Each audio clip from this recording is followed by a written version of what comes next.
새로운 정부에 대해 무엇보다 이해가 깊고 통치상 온 힘과 마음을 다한 공적이 매우 현저하다. 조선 총독부가 말한 지대한 공적이란 무엇일까? 전문가들은 먼저 지난 1919년 3.1운동 직후 민영은이 3.1운동의 확산을 저지하고 탄압하기 위한 조직인 청주자재회를 만들어 회장으로 활동한 점을 꼽습니다.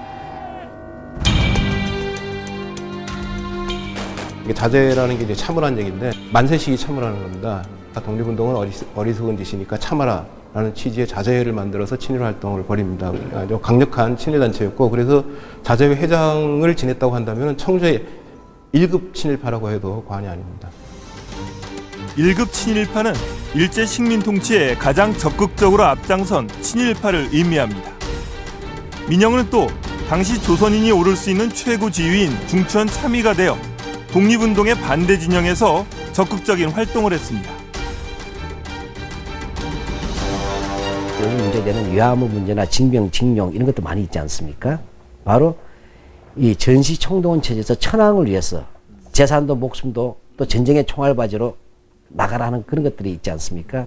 바로 이 강제동원에 가장 앞장선 홍보 세력들입니다.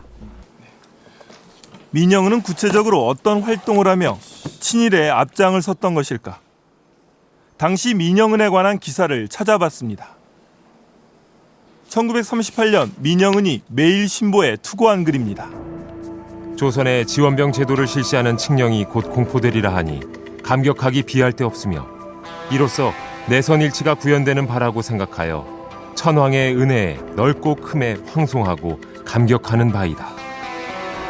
황국장병은 동양 평화의 성전에서 분토하고 있는데 조선인은 병역의 의무가 없으므로 안이하게 방관하고 있어 무척 죄송스러웠는데 감격과 감회를 무어라고 말할 수 없다. 한 번뿐만이 아닙니다.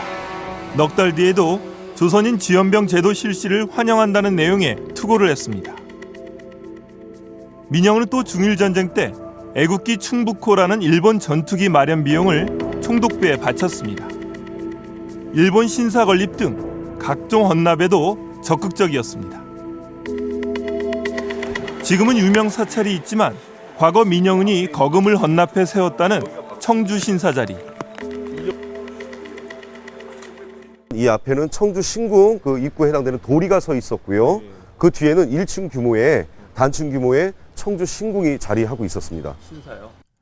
당시 일본 신사 건립은 어떤 의미가 있었을까?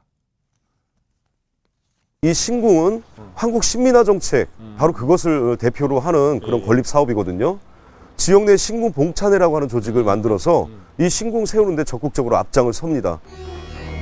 조선 총독부는 식민 통치에 큰 공을 세운 공로자의 명감에 민영은의 모습을 이렇게 기술했습니다.